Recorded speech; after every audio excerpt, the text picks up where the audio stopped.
Start हो गई। तो लेडीज एंड जेंटलमैन, हम अपना सेकंड लास्ट चैप्टर आज स्टार्ट कर, which is module number 16 as you can see on your screen.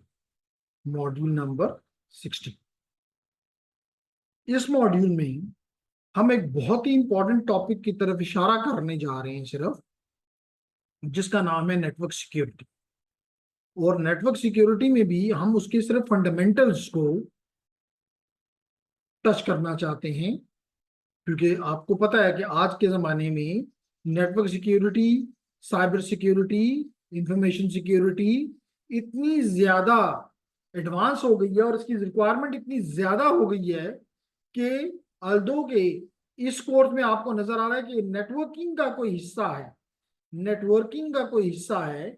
इसमें कोई शक नहीं कि नेटवर्किंग का हिस्सा है, लेकिन ये हिस्सा इतना ज़्यादा बड़ा हो गया है कि इसमें आपको BS डिग्रीज, MS डिग्रीज और PhDs आपको इसमें मिल रहे हैं।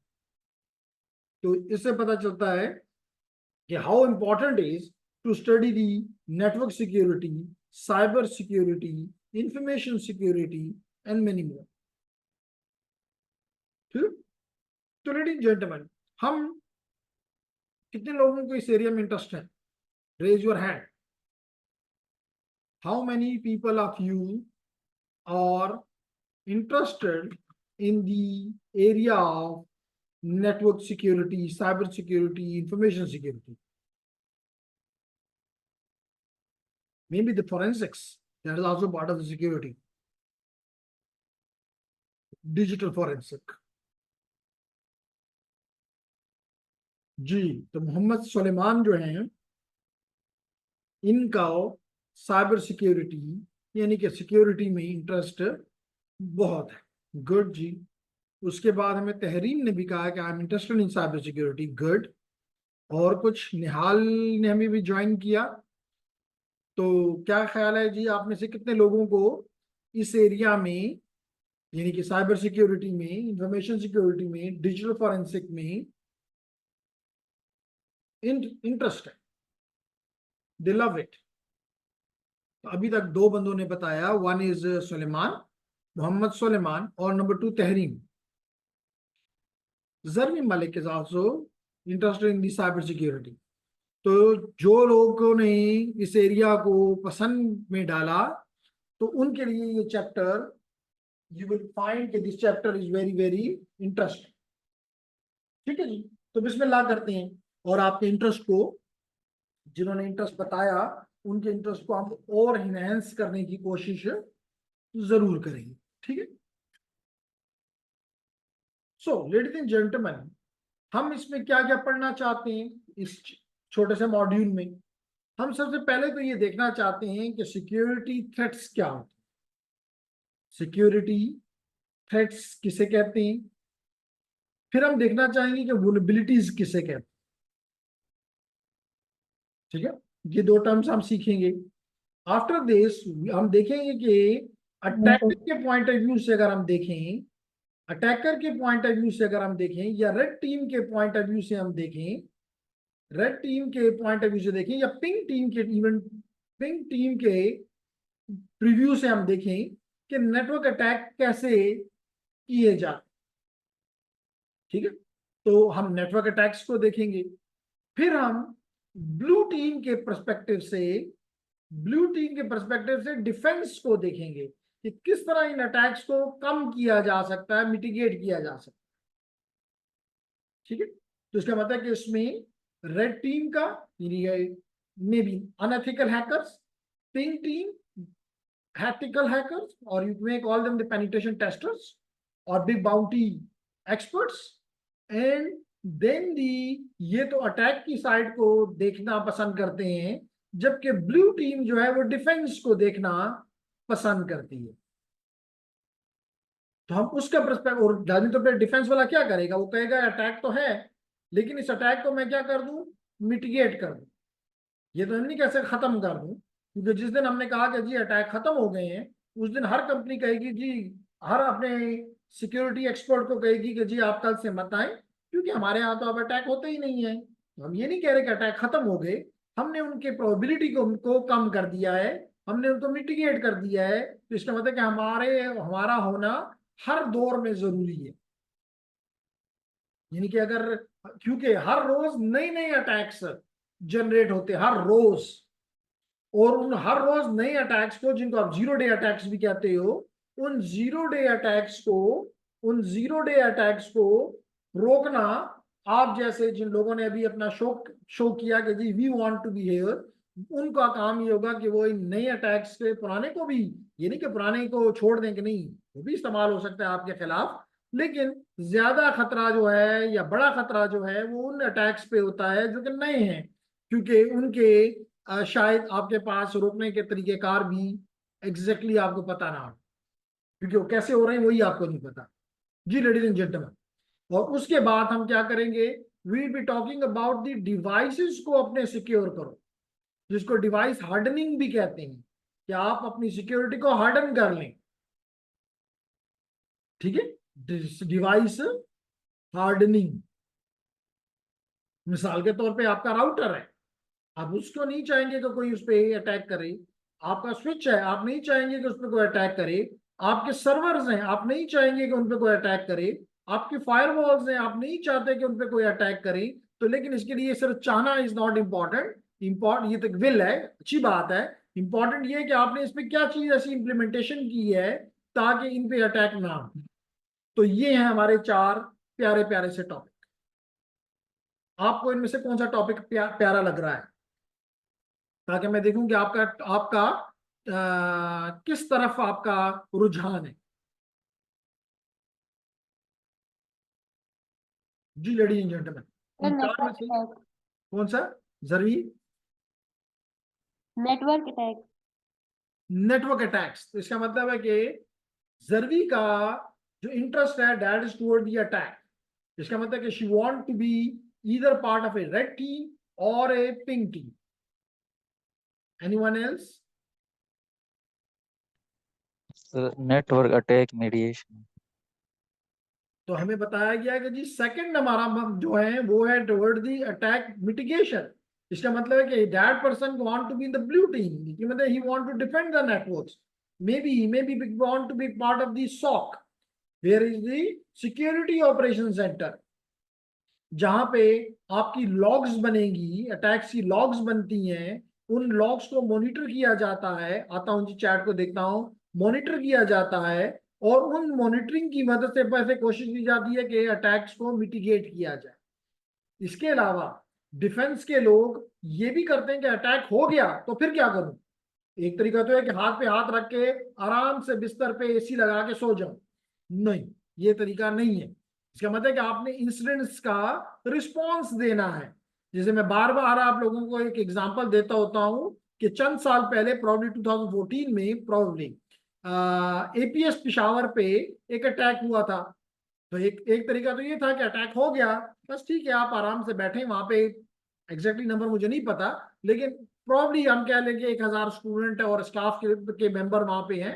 बस ठीक है, वो जाने और अंदर जो अटैकर्स हैं वो जाने, हम आराम से बाहर बैठे हुए हैं, हम अपने ऑफिस में बैठे हुए हैं, हमें कुछ नहीं करना। लेकिन दूसरा तरीका ये था कि नहीं, जो कि किया गया कि नहीं जी, जल्द अज जल्द अपने कमांडोज को यहाँ पे अंदर भेजो, जो कि वहां के अटैकर्स को, कि जो नुकसान वो करना चाह रहे हैं उस नुकसान को कम से कम करो। तो ये भी एक कमांडो टाइप, साइबर में कमांडो कह लो, साइबर क्राइम, साइबर कमांडो का नाम आप दे सकते हैं। तो that is the incident response, कि आप इंसिडेंट तो हो गया, आप उसका रिस्पॉन्स दें। तो again that is the defence part. ठीक है, तो हमें एक स्टूडेंट ने बताया, प्रॉब्लम मोहम्मद सलेमान था, कि जनाब he want to in the blue team, या in the blue team in the defence side. जी anybody else.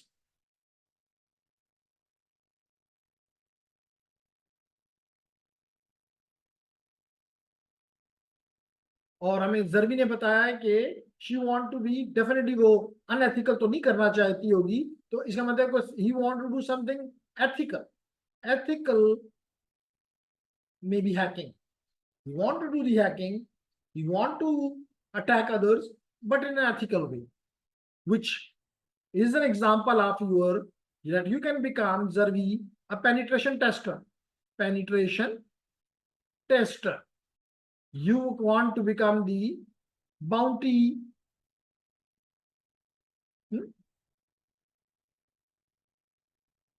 G. Anybody else? I should talk a little more about these topics. Shabash.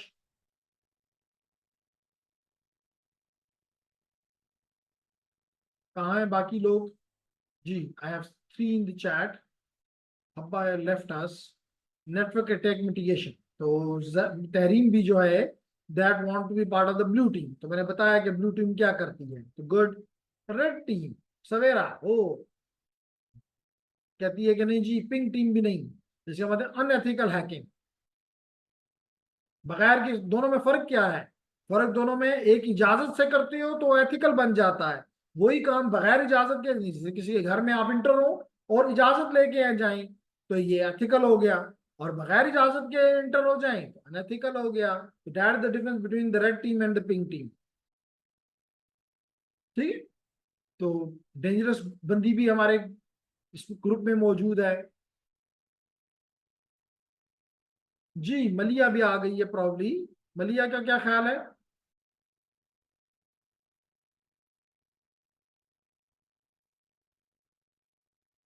तो मलिया को नहीं अच्छा लगता सिक्योरिटी वगैरह?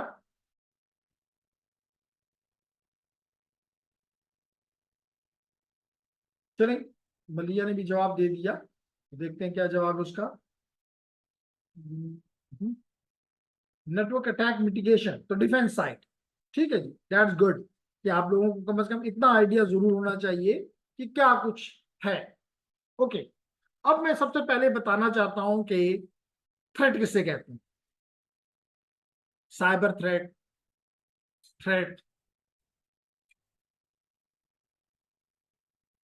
ठीक है, क्या डिफिनेशन करेंगे?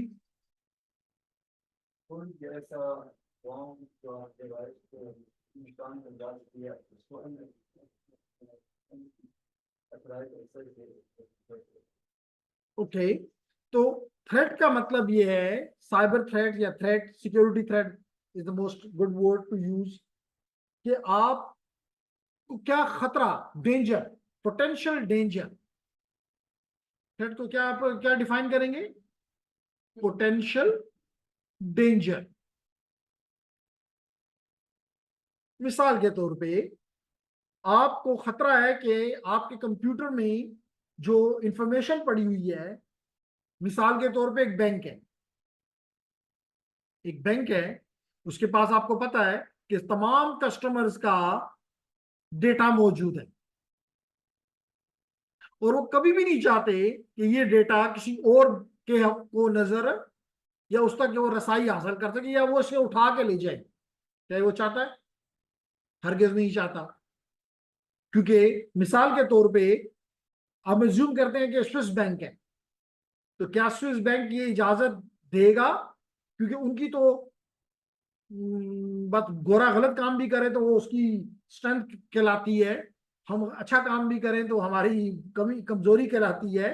तो स्विस बैंक ये कहता है कि जी आप हमारा अपने पास अपने पैसे रखो, मैं दुनिया में किसी को भी नहीं बताऊंगा कि आपके पैसे मेरे पास कितने हैं और कहां से आएंगे. इसका मतलब वो कभी भी नहीं चाहेंगे कि ये जो डेटाबेस है इस तक किसी भी, इस डेटाबेस तक किसी को भी वो एक्सेस देना पसंद नहीं करेंगे. एग्रीड? इसका मतलब है कि उनको एक पोटेंशियल डेंजर है कि उनकी इंफॉर्मेशन को थेफ्ट, लाजमी तौर जब वो नहीं चाहे कि काम करना चाहते तो इसका मतलब कहीं चाहते हैं कि वो वहां से ये चीज उठा लें. तो that becomes a potential theft. Potential information theft is a potential danger for the Swiss bank. इसका मतलब है कि this becomes a security threat for a Swiss bank. नहीं बात समझ आ रही. एक और एग्जांपल लें. मिसाल के तौर पे ये आपका सीएमएस है, ये आपका सीएमएस है. लाजमी तौर पे हमारे सीएमएस के जो मैनेजर साहब हैं वो चाहते हैं कि यहाँ पे जो डेटा पड़ा हुआ है वो किसी सूरत भी उसका लॉस ना हो और ना ही कोई उसको मैनिपुलेट कर सके, ना ही उसको कोई मैनिपुलेट कर सके। यानी मिसाल के तौर पे यहाँ पे 10,000, लेट इट बी, चलेंगे हम 1 लाख कह लेते हैं। 1 लाख पीपल का, 1 लाख स्टूडेंट्स का डेटा यहाँ पड़ा हुआ है। तो क्या स्वेल सर्वर साहब चाहेंगे कि यहाँ अगले दिन वो आए और 1 लाख से 10,000 पड़े हुए हों? हरगिज नहीं। इसका मतलब है कि वो इस यहाँ का डेटा का लॉस बर्दाश्त नहीं कर सकते। चले एक और एग्जांपल, तहरीन, क्या वो ये चाहेंगे सोहेल साहब कि अगले दिन वो आए तो तमाम स्टूडेंट्स के जो फी है वो पेड नजर आए, यानी पे किया या नहीं किया पेड नजर आए, और सबके ग्रेड ए नजर आए? क्या वो चाहेंगे? नहीं। इसका मतलब वो नहीं चाहते कि इस डेटा तक कोई रसाई हासिल करे और इसको मैनिपुलेट कर दे, नहीं चाहते ना। तो इसका मतलब है कि सीएमएस के लिए दिस लॉस और manipulation of the data which is available in the CMS database is a potential threat, is a potential danger, it means A security threat. अब भी नहीं समझ आई है जो जिसको थ्रेट? एक और एग्जांपल चलें ले लें, फिर उसके बाद आगे बढ़ता हूं, फिर भी समझ नहीं आए तो और एक्सप्लेन करूंगा। मिसाल के तौर पे कोई शख्स आपको कॉल करता है, कोई शख्स आपको कॉल करता है और आपसे, आपको बताता है कि जनाब मैं, लेट इट बी, आपका अकाउंट यूबीएल में है। ये काम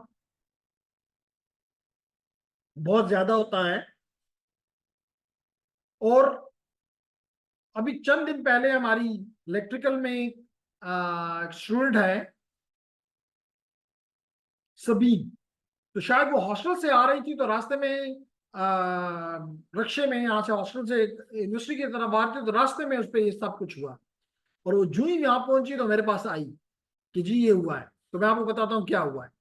हुआ ये, लेडीज एंड जेंटलमैन, कि कोई शख्स ने उसको कॉल की कि जनाब मैं यूबीएल आपके बैंक से बात कर रहा हूँ, और उससे कुछ इंफॉर्मेशन हासिल करने की कोशिश की। ये काम हमारे जो अटेंडेंट हैं, पहले अटेंडेंट थे अब तो असिस्टेंट हैं, उन जूनियर क्लर्क हैं सॉरी, उनके साथ हुआ और उनका पूरा बैंक खाली हुआ। जितने भी गरीब के पास पैसे थे ऑल खत्म। तो करने वाले ने उसको कॉल की कि जनाब मैं बैंक से बात कर रहा हूं, मुझे ये इंफॉर्मेशन पास करो। तो आपको तो लगा कि यूबीएल से मुझे, यानी कि मेरा दोस्त इन द वर्ल्ड, तो मेरा बैंक में अगर अकाउंट है तो वो मेरा दोस्त है, मेरा चीजों का वो रखवाला है। उसने इससे मुख्तलिफ चीजें हासिल की और बाद में पता चला कि उसके अकाउंट से सारे पैसे किसी शॉपिंग के लिए इस्तेमाल हो गए। तो इसका मतलब उसने कौन सा अटैक इस पे किया? उसने इस पे इसकी आइडेंटिटी को थेफ्ट किया। क्या किया? इसकी आइडेंटिटी को थेफ्ट किया और उस आइडेंटिटी को यूज करके शॉपिंग कर डाली। यानी उसने वो आइडेंटिटी हासिल कर ली कि जनाब मेरा नाम बताएगा वो, इस हैकर को, हैकर ने यूबीएल तक ये चीज पहुंचाई कि जनाब मैं आबिद हूं, ये मेरा अकाउंट नंबर है, ये मेरा एटीएम कार्ड का नंबर है, ये मेरा पिन है, मिसाल के तौर पे। तो सारी इंफॉर्मेशन जब उसने यूबीएल को दी तो यूबीएल ने शॉपिंग अलाउ कर दी। तो इसका मतलब उसने क्या चीज, आबिद की क्या चीज उसने चोरी की? आइडेंटिटी। तो इसका मतलब क्या हुआ कि उसने क्या किया? ये आबिद के लिए ये आइडेंटिटी थेफ्ट, या बैंक के लिए आइडेंटिटी थेफ्ट क्या है? Security threat. अब उम्मीद करता हूं कि इन 3 मुख्तलिफ एग्जाम्पल से आपको क्लियर हो गया होगा कि इंफॉर्मेशन थ्रेट या सिक्योरिटी थ्रेट किसे कहते हैं। अगर अब भी नहीं समझ आई तो बात करें। जी, any one of you? Habba, is Habba with us? या हब्बा, फातिमा, मलिया, सुलेमान, क्या अब आपसे अगर कोई पूछे कि what is a security threat, तो आप उसे बता सकेंगे जी सिक्योरिटी थ्रेट विद एग्जांपल क्या चीज है?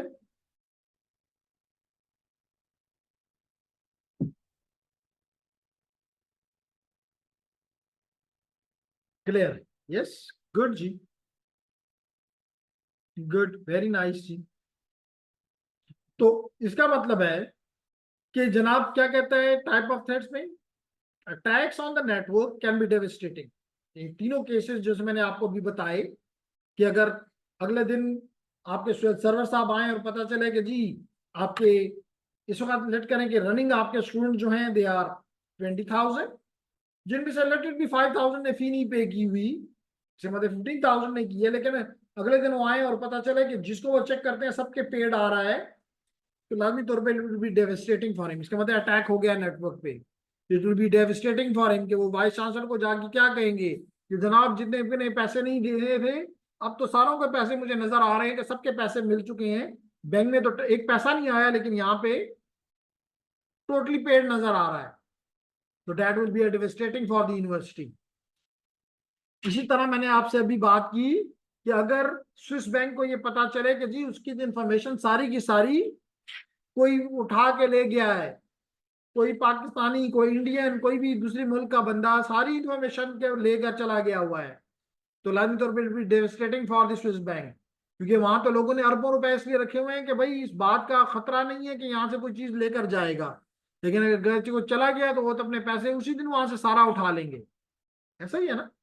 तो इसका मतलब कि अटैक जब भी होता है लेडीज एंड जेंटलमैन, जैसे मैंने अभी इस गरीब बंदे का बताया आपको कि जनाब उसने उस गरीब बंदे का बैंक जब खाली हो गया तो it was definitely devastating for him. इसी तरह मैंने आपको बताया कि उस लड़की ने सबीन ने, और जब वो हॉस्टल से आ रही थी इधर, तो वो रास्ते में उसको इस तरह उसने 2-3 दफा कॉल किया, और इवन मुझे एक दो दफा ऐसे कॉल्स आए, अल्दो कि मैं उसको इतना बड़ा वो नहीं कहूंगा, लेकिन अटैक तो अटैक होता है। कहा कि जी आपको आपके ईजे पैसा में मेरी वालदा ने गलती से 5,000 रुपए शिफ्ट कर दी है, आपकी बड़ी मेहरबानी होगी कि अगर आप वो 5,000 रुपए वापस मुझे भेज दें, इस नंबर पे भेज दें। और साथ ही उसने कहा कि चेक कर लो तुम्हें ईमेल भी, आपको पता, सॉरी, आपको पता है कि जब आपको इजी पैसा के जरिए कोई पैसे भेजता है तो आपको एक मैसेज आ जाता है, एसएमएस आ जाता है, कहता है चेक कर लो आपको एसएमएस भी आया हुआ है। लेकिन देन वो जब देखा तो, क्योंकि लाजमी तौर पे मैं ये चीजें पढ़ाते हुए काफी साल हो गए, मुझे पता है कि इस किस्म के चीजों से में क्या वो है, तो उन दोनों मैसेजेस में बड़ी सिमिलैरिटी थी, लेकिन एक जगह पे वाइड डिफरेंस था। और वो वाइड डिफरेंस ये है कि जब आपको इजी पैसा में कोई पैसे भेजता है, तो इजी पैसा को तो पता है कि आपको 5,000 रुपए ऐड हुआ और पहले से आपका लटके 10,000 है, अब आपका 15,000 हो गया है, तो आपको ये मैसेज आता है। लेकिन उसको तो नहीं पता कि मेरा पहले से इजी पैसा में कितने पैसे पड़े हुए हैं। वो डैट वाज रॉन्ग। तो और मुझे वो नहीं, जल्दी वो नॉर्मली ऐसे काम बड़े जल्दी करवाए जाते हैं। यानी कि उसने मुझे कॉल की कि जी मैसेज पढ़ लो और ये करो, तो मैसेज जो ही पढ़ा तो मुझे खतरा हुआ कि नहीं ये तो ट्रू नहीं है। उसने इतनी ही टाइम में मुझे दोबारा कॉल कर दी थी कि जी वो आपने देख लिया होगा तो आपने पैसे अभी तक शिफ्ट नहीं किए। देन आई टोल्ड हिम कि नहीं ये मैसेज तो ठीक नहीं है, and I I want to check at the real easy पैसा में जाके कि वहां पे ये पैसे आए हुए हैं। तो फिर उसके हवा वो थे, उसने टक करके बंद कर दिया। तो again it was an attack, it is a potential danger. इस किस्म के अटैक को नॉर्मली हम कहते हैं सोशल इंजीनियरिंग अटैक्स। ये जो आपको लेफ्ट साइड पे जो अटैक नजर आया, जिसको मैं रेड साइड से आप वो कर रहा हूं, दैट वाज के you theft the identity of someone by calling him और समथिंग लाइक दिस। इवन मैं आपको एक, शायद वो वीडियो मुझे अगर दोबारा मिल जाए, that was interesting, very interesting. एक खातून की एक वीडियो थी जिसमें उसने इवन बैंक को धोखा दे दिया था। उसने क्या किया कि एक बच्चों का पीछे रोने की आवाज चलाई, मतलब उस सामने वो शख्स बैठा हुआ था, उसे कहती मैं तुम्हारे बैंक से अभी तुम्हारा ये चीज निकालती हूँ। एंड उसने कहा ये कैसे? उसने पीछे बच्चे के रोने की आवाज लगाई और बैंक को कॉल की कि जी मैं उसकी वाइफ बात कर रही हूँ, मेरे बच्चे को ये मसला है इस वक्त और वो घर पे नहीं है, मुझे ये चीज अब बैंक से जल्दी से चाहिए, तो काइंडली इसको कर दे, या ये चीज मुझे दे दें ताकि मैंने ये। उसके पैसे निकालने हैं। तो अब देखिए यहाँ पे उसने एक एलिमेंट क्रिएट किया कि जनाब मैं उसकी वाइफ एंड वाइफ के साथ साथ बच्चे की रोने की आवाज की मुझे तकलीफ, और मुझे ये चीज बैंक वाले दो, तो बैंक उसने उसको बता दिया कि जी ये चीज ये है। तो यहाँ पे अगेन उसने उसकी आइडेंटिटी को थेफ्ट किया by using a social engineering कि जी I am the wife of that person. तो यहाँ पे आपको जस्ट बताना मकसद ये था लेडीज एंड जेंटलमैन कि देयर आर न्यूमरस अटैक्स। तो they are all the attacks may be some may be less devastating, some may be more devastating. जैसे मिसाल के स्विस बैंक के लिए अगर हो जाए तो Swiss bank will crash in a day, not in a day, even even in hour. तो यहाँ पे ये बात कर रहे हैं कि attacks on the network can be devastating and can result in the loss of time and money due to damage or theft of important information or assets. Intruder जो आपके नेटवर्क में इंटर होता है उसको क्या कहते हैं? इंट्रूडर या हैकर। क्या कहते हैं? इंट्रूडर या hacker can gain access to the network through, किस के जरिए आएगा? वुल्नरेबिलिटीज के जरिए आएगा। किसके जरिए आएगा? ये जो हैकर है ये क्या इस्तेमाल करेगा? वुल्नरेबिलिटी इस्तेमाल करेगा। तो यहां पे लफ्ज इस्तेमाल हुआ सॉफ्टवेयर वुल्नरेबिलिटीज, और मे बी दी, अभी बात करेंगे, it may be the hardware attacks, it may be the through guessing someone user name and password. क्या आप किसी का गेस करें कि भाई इसका यूजर नेम ये है, इसका पासवर्ड ये हो सकता है, एंड यू ट्राई। तो intruders who gain access by modifying software, and that work I have done। और चीज भी कहते हैं लेकिन रियलिस्टिकली ये काम आज से बहुत साल पहले मैंने किया, when I was part of PTCL।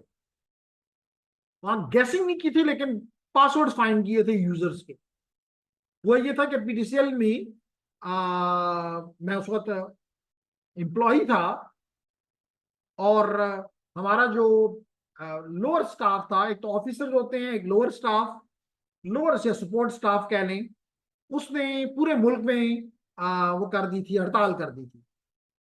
और जो हमारे ऑफिसर थे वो यानी हम ऑफिसर्स के भी सीनियर ऑफिसर्स कह लें, उनका ये था कि किसी भी तरीके से हमारा नेटवर्क जो है वो डाउन नहीं होना चाहिए, क्योंकि टॉप मैनेजमेंट ये नहीं चाहती थी कि नेटवर्क डाउन हो जाए और गवर्नमेंट को पता चले कि जी घुटने टेको। तो उसमें से एक फैसिलिटी होती थी जिसको 17 और 18 की, यानी 17 ये आपको कोई भी कॉल करता था 17 पे, उसे कहता था जी फलाने का नंबर चाहिए, तो वो नंबर बता देते थे। और 18 पे आपकी कंप्लेंट दर्ज होती थी कि जी मेरा फोन खराब है, ये मसला है। तो 17 हमारे सिटी एक्सचेंज में थी, और रात के बहुत लेट आवर्स में मुझे कॉल की गई और बताया गया कि वहाँ सिस्टम पे, क्योंकि जो काम करने वाले होते हैं, जो सपोर्ट स्टाफ होते हैं, ऑफिसर तो नहीं बैठ के नंबर बता रहे होते हैं, तो वो तो बाहर हैं लेकिन सिस्टम्स बंद हैं, तो इसको किसी तरीके से भी खोलना है। तो बस यही तरीका था कि उनके यूजर नेम पैदा किए जाए, उनके ऑफिसर्स को जो अपने उनके ऑफिसर थे उनको ना यूजर नेम पता था ना पासवर्ड पता था, तो सिस्टम बिल्कुल वाकई डाउन था। तो हम रात को लेट आवर्स में वहां पे पहुंचे, 2 बंदे थे हम, और हमने वहां से उनके यूजर नेम और पासवर्ड से निकाले और सिस्टम को रात के कोई 1-2 बजे के करीब फुली अप कर दिया। तो again that was devastating for them. वो बड़े गुस्से में थे, पहले तो वो समझ रहे थे कि भाई ये चीज तो कम से कम इनका बाप भी नहीं खोल सकता, व्हेन दे फाउंड के जी वो तो रात को 1 बजे खुल गया है, उनके लिए दैट वाज ओके जी। तो we start the recording, we started the recording and we are back on our slides ji.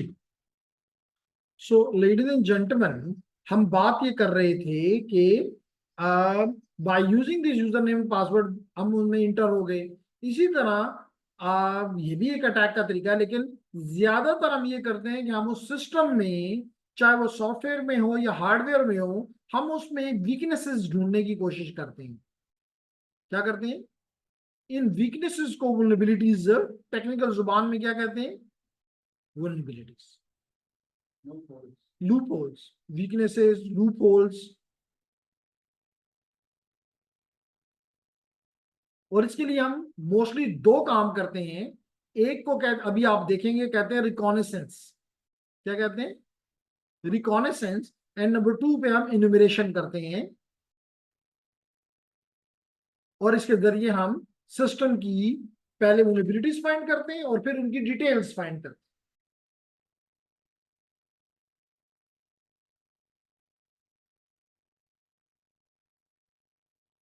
Clear हो गई मेरी बात? तो सेकंड क्या क्या है जी, कि हम वल्नरेबिलिटीज फाइंड करते हैं। लेकिन ये याद रखें, हो सकता है कि आपका टारगेट अमेरिका में हो, आप यहां से बैठ के उसकी वीकनेसेस को फाइंड करेंगे। ये नहीं कि आप कहेंगे जी मुझे, कल आप अमेरिका की ये एम्बेसी पहुंचे हो कि जी मुझे मिसाल के तौर पे आपके डिफेंस वालों की साइट्स पे या कंप्यूटर से ये डेटा थेफ्ट करना है, मुझे जरा आप वीजा दे दें। वो तो वहीं पकड़ के कहेंगे अंदर करें इसको जी। ठीक है ना? तो आपने मोस्टली दूर से बैठ के रिमोटली ये सारा काम करना होता है। ठीक। अब इंट्रूडर क्या करता है, यानी हैकर क्या करता है? अगर इंट्रूडर लाजमी तौर पे इस अमल के बाद, रिकॉनेसेंस और इन्यूमरेशन के बाद, वो कोशिश करता है कि नेटवर्क की एक्सेस को हासिल करे, और मोस्टली ये काम अथोराइज भी हो सकता है, लेकिन मोस्टली दिस वर्क इज अनअथोराइज, यानी कि बगैर इजाजत के वो उस नेटवर्क में एक्सेस हासिल करता है। ठीक। जब वो गेन एक्सेस करता है तो फिर कैसे? या तो मॉडिफाइंग सॉफ्टवेयर, अब उस पर बात करेंगे, और एक्सप्लॉइटिंग दी जो वल्नरेबिलिटीज आपने फाइंड की हैं उनको इस्तेमाल करके नेटवर्क में क्या चीज हासिल करेगा? एक्सेस हासिल। और जो शख्स ये सारे काम कर रहा होता है, जिसे मैंने कहा उसको आप इंट्रूडर भी कह सकते हैं, आप उसको हैकर भी कह सकते हैं, आप उसको थ्रेट एक्टर भी कह सकते हैं। क्या कह सकते हैं? Threat actor. क्लियर होगी मेरी बात? ओके। तो कहता है जी after the threat actor gains access, अब एक्सेस हासिल हो गई, तो फिर क्या करेगा? वो 4 टाइप ऑफ थ्रेड्स हो सकती हैं, जैसे मैंने अब आपको बताया कि वो आपकी इंफॉर्मेशन को थेफ्ट कर सकता है, जैसे कि अभी हमने बैंक ऑफ स्विस बैंक की एग्जांपल दी, या वो आपके डेटा को लॉस करवा सकता है कि डेटा वहां हो ही ना। मिसाल के तौर पे आपको एक वायरस भेजे और आपकी पूरी हार्ड डिस्क को वो फॉर्मेट कर दे, तो डेटा कहाँ गया? लॉस हो गया। या वो डेटा को लॉस नहीं करवाता, बल्कि उसमें तब्दीलियां करवा देता है, चेंज करवा देता है। This is again threat, this is potential danger. तो जो डेटा रियल, मिसाल के तौर पे आपका बैंक की एग्जांपल एक और डाल दें कि जिस किसी भी यूजर के अगर 1 लाख रुपए थे तो आपने एक जीरो बढ़ा दिया, तब उसके 10 लाख हो गए। तो बैंक के पास तो आपने 1 लाख जमा कराया और बैंक से जाके कह रहे हैं 10 लाख रुपए मेरे दो, क्योंकि वहां नजर भी आ रहा है 10 लाख है। तो दैट इज दी मैनिपुलेशन। इस तरह मैंने आपको कहा कि आपकी आइडेंटिटी को थेफ्ट कर लिया जाए।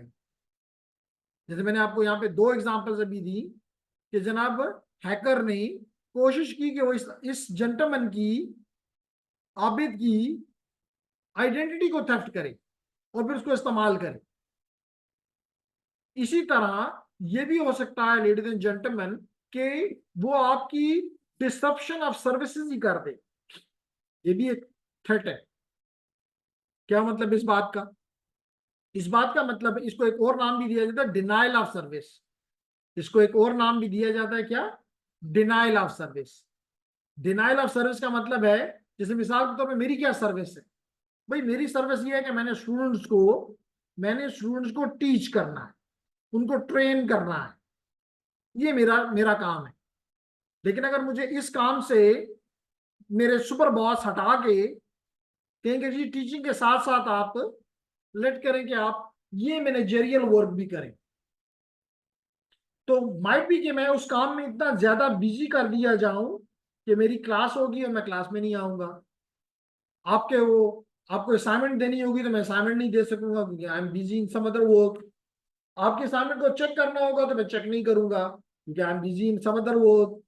आपका एग्जाम होगा तो पेपर तैयार नहीं होगा क्योंकि because I am busy in other work.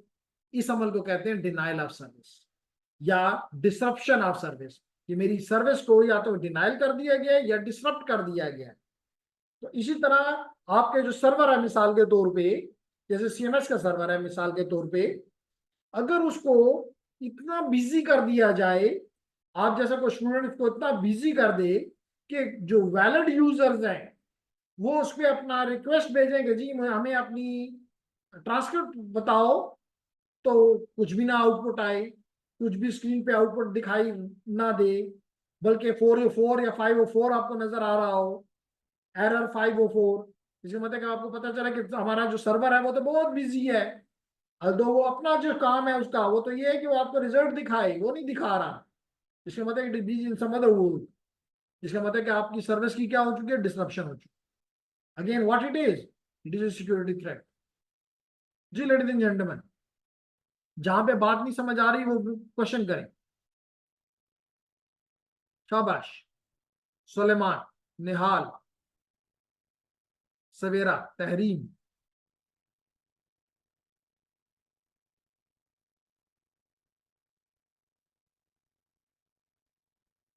Sir ये वाला पॉइंट रिपीट कर दें, ये वाले से क्या मुराद तहरीम?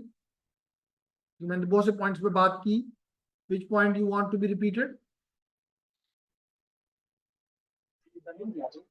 सर ये जो इनोमिनेशन वाला था वो रिकनेक्शन रीस्टार्ट वाला। दोबारा बोल दें, क्या कहा आप तहरीम ने? सर इसके जो स्टेप्स थे ये स्टार्ट वाले, रिकनेक्शन वाले और असेस वाले स्टेप। शायद आपका माइक में इश्यू है। आप बाकी लोगों को इसकी आवाज क्लियर आती है? क्योंकि और पिछले 2-3 वीक से आई एम ऑब्जर्विंग कि जब भी तहरीम बात करती है उसकी आवाज क्लैरिटी से समझ नहीं आती। ओके, मैं ये लगाता हूँ ताकि मे बी किससे को बेहतरी हो। सर ये जो असेस वाले जो स्टेप्स स्टार्ट वाले ये रिपीट कर दें। आप बोलें जी तहरीम, आप, मैंने हेडसेट लगा दिया ताकि देखते हैं कुछ इम्प्रूवमेंट है।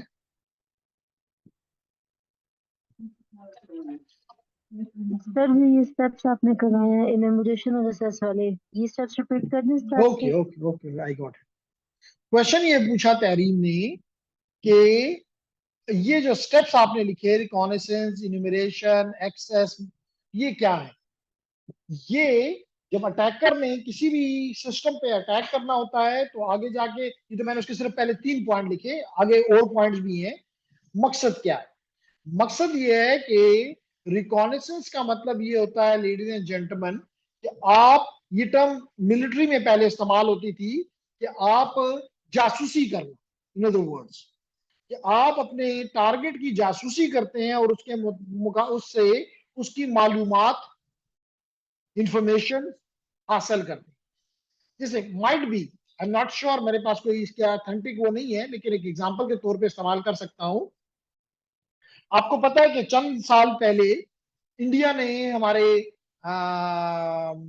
हजारा में बालाकोट पे अटैक किया था, और अगले ही दिन पाकिस्तान ने वापस अटैक करके और उनके 2 या 3 जहाज भी गिरा दिए थे और एक अपना रिस्पांस दिया।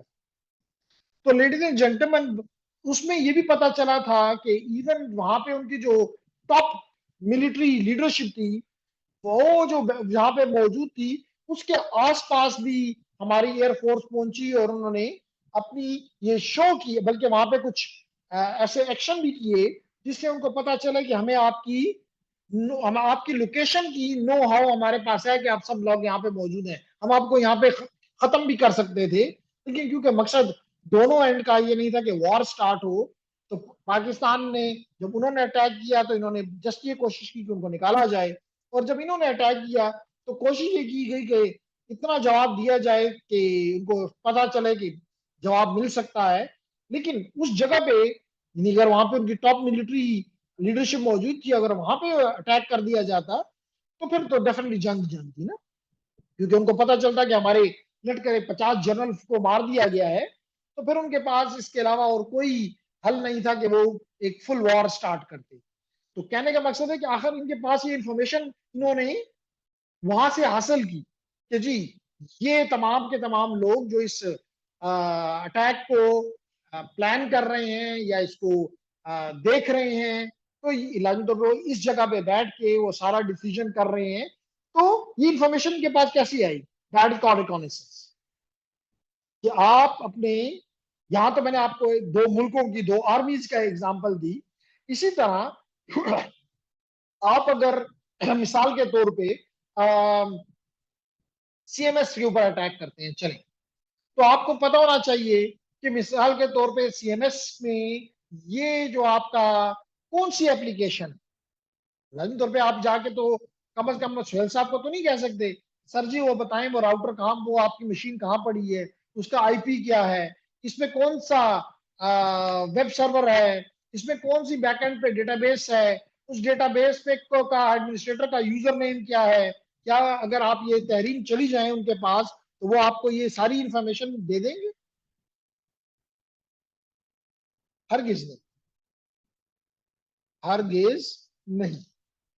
लेकिन अटैक करने के लिए ये चीजें आपको चाहिए, तो आप सिस्टम पे बैठ के ऐसे प्रोसेस को करेंगे ताकि आपको ये इंफॉर्मेशन मिले, आपको पता चले कि जनाब ये कौन सी मशीन है, कौन इसका हार्डवेयर क्या है, इसका सॉफ्ट इस पे ऑपरेटिंग सिस्टम क्या है, इसमें कौन सी एप्लीकेशन इंस्टॉल्ड है, ये सारी, या यहाँ पे कौन कौन से यूजर्स हैं, ये इंफॉर्मेशन आपको चाहिए to carry the attack.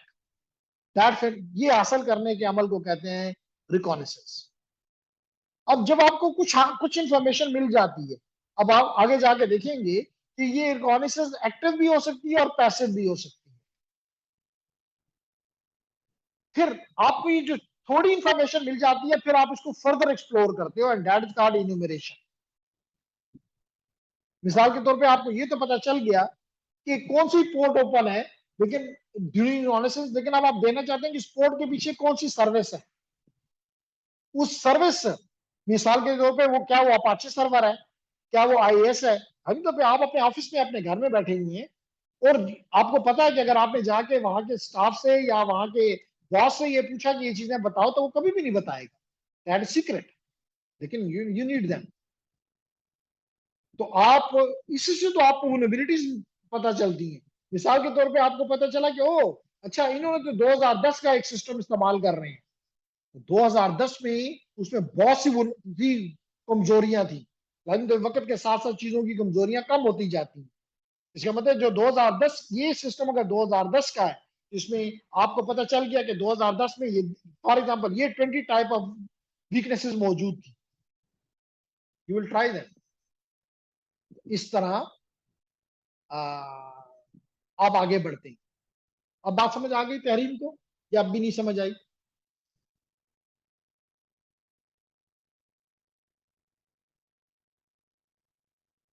And I have something in the chat. And chat is yes.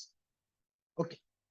तो लेडीज एंड जेंटलमैन, हम बात कर रहे थे कि कितनी किस्म की, अब आपको पता चल गया कि वल्नरेबिलिटी किसे कहते हैं। वल्नरेबिलिटी कहते हैं वीकनेसेस इन योर सिस्टम। मिसाल के तौर पे आप अपने पासवर्ड जो हैं एक प्लेन डिनाइल ऑफ सर्विस बता दें क्या है? जी बच्चे जरवी सर डिनाइल ऑफ सर्विस बता दें क्या है? बिल्कुल बिल्कुल, दोबारा सुने। डिनाइल ऑफ सर्विस, जरवी का क्वेश्चन है कि डिनाइल ऑफ सर्विस या डिसरप्शन ऑफ सर्विस बता दें क्या है। आसान सी एग्जांपल लेते हैं ताकि समझ आ जाए। जरूरी अगर हम ये, आपको पता है कि एक वक्त में आप भी एफएससी में थी और आपका रिजल्ट आपके बोर्ड ऑफ सेकेंडरी एंड जो भी एजुकेशन बोर्ड पेशावर ने, अगर आप पेशावर से तल्लुक रखती हैं से आपने देखा, अगर आप एबटाबाद से हजारा से रखती हैं तो एबटाबाद का बोर्ड होगा जिसको कहते हैं board of intermediate and secondary education, board of intermediate and secondary education, चाहे वो पेशावर का हो, बरदान का हो, एबटाबाद का हो, इससे फर्क नहीं पड़ता, लेकिन दिस इज। अब इसका काम क्या है?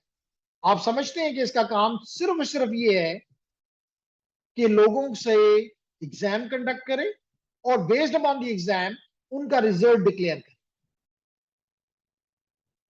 मेरे ख्याल से उसका बेसिक काम सिर्फ ये है, रिजल्ट डिक्लेयर करना, क्योंकि एग्जाम भी टीचर्स लेते हैं, बोर्ड नहीं लेता। पेपर भी टीचर चेक करते हैं, बोर्ड नहीं करता। पेपर भी टीचर बनाते हैं, बोर्ड नहीं बनाता। तो इसका मतलब है कि सारा जो काम वो करता है ये है कि वो एक डेटाबेस के अंदर जो टीचर्स ने पेपर चेक किए होते हैं उनके मार्क्स यहाँ पे डाल देता है और आप स्टूडेंट्स को कहता है कि यहाँ से आके अपना रिजल्ट देख लो। Do you agree with me or not Jarba?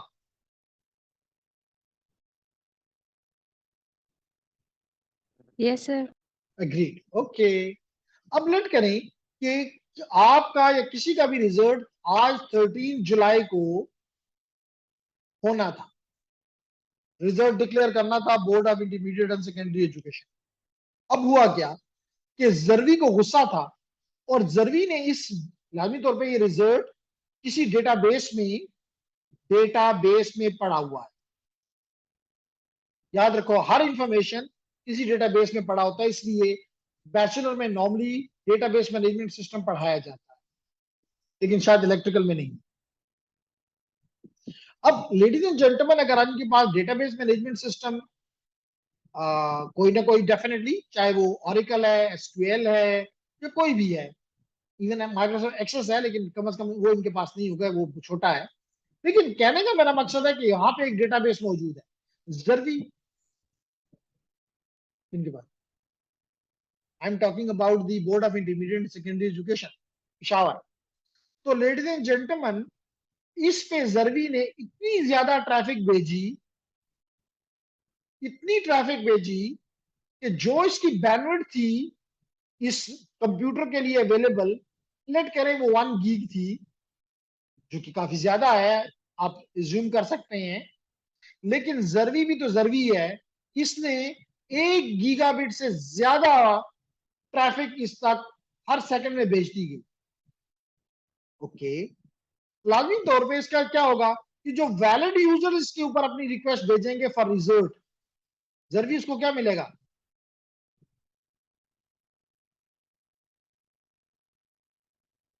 शाबाश,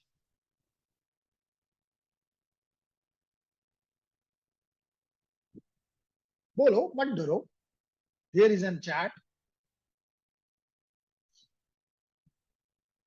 सवेरा ने कहा ट्रैफिक ब्लॉक। मैं ये कहूंगा कि जवाब इसका ये है कि लाजमी तौर पे ये तो डिवाइस अब बिजी और कामों में हो गया है, इनको जवाब देने के काबिल नहीं रहेगा और इन वैलिड यूजर्स को रिजल्ट नहीं मिलेगा।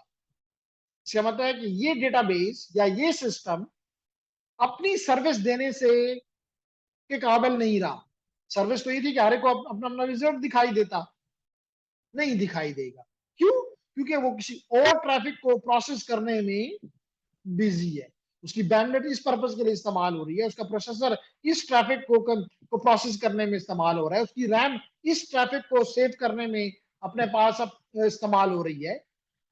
तो वो इस जेन्युइन ट्रैफिक, जो रियल ट्रैफिक है, जिसको मैं फॉर एग्जांपल इस ब्लू से रिप्रेजेंट करता हूं, इस ब्लू ट्रैफिक को जवाब देने का टाइम ही इसके पास नहीं रहेगा। इस अमल को कहते हैं डिनाइल ऑफ सर्विस। अब भी समझ आई या नहीं आई? जरवा, जरवा है कि जरवी है? बार बार Yes, sir. मुझे Clear. शाबाश, जरवी मलिक। Sir, Zarva. Zarva. अच्छा, तो आपने लिखा तो जरवी मलिक है, मैं राइट? या निकनेम जरवी है? चलें, Jarawa is Sir, nice. nickname. Okay nice, okay nice. तो लेडीज एंड जेंटलमैन, हम कह रहे हैं कि जी सिस्टम में कुछ ऐसी वीकनेसेस ऑलवेज होती हैं, क्योंकि आपको पता है कि अल्लाह ताला की जात के अलावा हर चीज में कोई ना कोई कमजोरी मौजूद है। मिसाल के तौर पे किसी को कहें जी ये पैसे ले लो और ये मेरा काम कर दो, तो अगर वो कर देता है, इसका मतलब कि उसके दिल में पैसे की मोहब्बत है, ये उसकी एक कमजोरी है, पैसा उसकी एक कमजोरी बन गया। या किसी को आप कहें कि जी चलो तुम्हें मुल्क से बाहर का वीजा मैं दिलवाता हूं, मेरा ये काम कर दो, इसका मतलब है कि, और वो कर देता है, इसका मतलब उसके अंदर एक कमजोरी है कि जी मुल्क से बाहर निकला जाए, वहां पहुंचा जाए जहां पे लोग समझते हैं कि शायद डॉलर्स के, यूरोस के, पाउंड्स के दरख्त लगे हुए हैं, शायद मैं भी वहां जाऊं। तो देखिए उसके अंदर एक कमजोरी है। तो कहने का मकसद ये हुआ कि हर चीज में कमजोरी है। इन कमजोरी, अगर हम बात करें, ये तो मैंने आपको ह्यूमन बीइंग की एग्जांपल दी, अगर हम बात करें अबाउट द कंप्यूटर सिस्टम्स, अब अगर हम बात करेंगे अबाउट द कंप्यूटर सिस्टम्स, तो definitely these system which comprises hardware and software, so because these hardware and software definitely can have the weaknesses as well if you are intelligent to find them. And then if you can find them, you can use them. And if you use them, you can give nuksan, loss to your opponent, to your target. And that something is always done by the hacker. ठीक है? Okay, आगे बढ़ते हैं जी। अब ये vulnerabilities 4 किस्म की या 3 किस्म की होती है। Number 1, technological vulnerabilities. Number 2, configurational vulnerabilities. And number 3, security policy vulnerabilities. तो लेडीज एंड जेंटलमैन, कितनी टाइप्स आपके सामने प्रेजेंट की गई, कितने टाइप्स की vulnerabilities हो सकती हैं? 3 किस्म। अब मिसाल के तौर पे ऑपरेटिंग सिस्टम, जो टेक्नोलॉजी आपके मशीन के ऊपर, चाहे विंडोज 10 है, चाहे विंडोज 11 है, चाहे यूबेंटू है, चाहे लिनक्स है, चाहे आईओएस है, चाहे मैक है, कोई भी ऑपरेटिंग सिस्टम है, ये कहना कि इसमें कोई खामी है ही नहीं, तो ये सिर्फ अपने आप को धोखा देने के अलावा कुछ नहीं। क्योंकि आज भी आप देखते हैं कि अगर आपके पास windows, for example windows genuine है, देखिए पायरेटेड नहीं है, तो आपको कॉन्स्टेंटली फिक्सेस, पैचेस आते हैं। मिसाल के तौर पे अभी बता देता हूं, विंडोज अपडेट्स में जाएं, विंडोज अपडेट्स,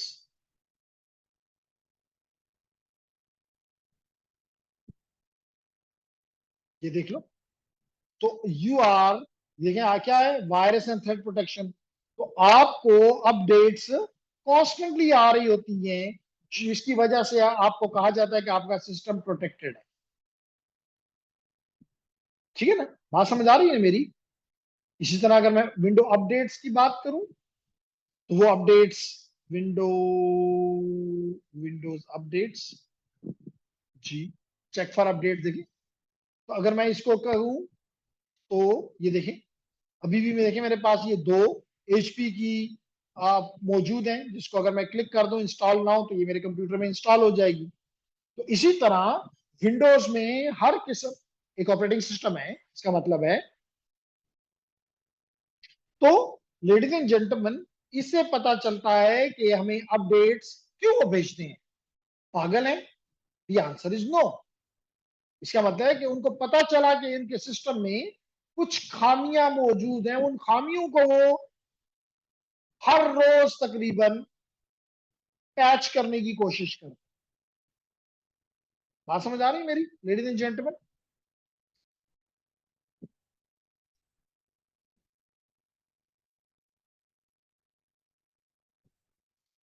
है कोई जिसको मेरी बात समझ नहीं आ रही? Have is one in chat and Salman कहता है क्लियर है। गुड जी। तो कहने का मकसद ये हुआ कि आपके ऑपरेटिंग सिस्टम में कमियां मौजूद हैं। इस कमी को जो भी हैकर है, जो कि एक्सपर्ट है इस ऑपरेटिंग सिस्टम को के बारे में जानता है, वो इस वल्नरेबिलिटी को, इस वीकनेसेस को, जैसे इसकी आसान एग्जांपल लेते हैं। आपका घर है, गुड। अब अपने खूबसूरती के लिए लाजमी तौर पे ऑपरेटिंग सिस्टम बनाने वाले ने जानबूझ के ये वीकनेस नहीं छोड़ी, उसका कोई मकसद था, लेकिन इस्तेमाल करने वाले ने उसको और तरह से इस्तेमाल कर दिया। मिसाल के तौर पे आपके घर है, आपने खूबसूरती के लिए अपने घर के बाहर एक शीशा लगा दिया। इट लुक्स वेरी नाइस, आपका घर खूबसूरत लग रहा है उससे। लेकिन आप ये देखें कि जो चोर है, जो आपके घर में घुसना चाहता है, उसके लिए होगा, ओ दैट्स ग्रेट, यहाँ पे बहुत बड़ा शीशा लगा हुआ है जिसको आसानी से तोड़ा जा सकता है। दीवार को नहीं तोड़ा जा सकता, लकड़ी के दरवाजे को नहीं तोड़ा जा सकता, मुश्किल है। लोहे के बने हुए दरवाजे को नहीं तोड़ा जा सकता, लेकिन शीशे को तो तोड़ना था। एक पत्थर की जरूरत है, बाकी कुछ नहीं चाहिए। तो इसका मतलब है कि एक वीकनेस आपने तो रखा इस माइंड के साथ कि जी खूबसूरती है, खूबसूरती मिली, उसमें कोई शक नहीं। लेकिन थ्रेट एक्टर ने ये समझ लिया कि भाई ये इसकी कमजोरी है इस घर की, इसको इस्तेमाल करके अंदर घुसा जा सकता है। इस तरह ऑपरेटिंग सिस्टम में भी, ऑपरेटिंग सिस्टम तो कंप्लीट पूरे हार्डवेयर को कंट्रोल करता है, पूरे एप्लीकेशंस को सर्विस प्रोवाइड करता है। अगर उसमें वल्नरेबिलिटी है तो इसका मतलब आप यू अंडरस्टैंड। इसी तरह आपने इस कोर्स में अब तक कंप्लीट टीसीपी आईपी सूट पढ़ चुके हैं, कंप्लीट टीसीपी आईपी सूट पढ़ चुके हैं, और आपको पता है कि टीसीपी आईपी सूट में भी प्रोटोकॉल्स हैं और प्रोटोकॉल मोस्टली सॉफ्टवेयर में इंप्लीमेंट होते हैं। तो क्या इनमें कोई कमी नहीं हो सकती? बिल्कुल हो सकती है। इन कमियों को भी आपके, इसलिए तो जो लोग मेरे पास आते हैं कि जी हमने सिक्योरिटी पढ़नी है, मैं पहले कहता हूं कि नेटवर्क्स पढ़ो, क्योंकि अगर आपको नेटवर्क का पता ही नहीं है तो किस तरह आप उसमें से उसकी कमियां ढूंढोगे, किस तरह आप उसमें कमियों को यूज करोगे? नहीं कर सकते। इसलिए जरूरी है कि यू मस्ट नो ये वीकनेसेस। ठीक, तो जो कहने का मकसद ये हुआ कि आपके ऑपरेटिंग सिस्टम में, आपके टीसीपी आईपी सूट में और आपके डिवाइसेस में, नेटवर्क डिवाइसेस में डेफिनेटली कमियां हो सकती। तो इन कमियों को हम क्या नाम देते हैं? Technological vulnerabilities. क्या नाम देते हैं ladies and gentleman? Technological weaknesses, vulnerabilities. किस किस में?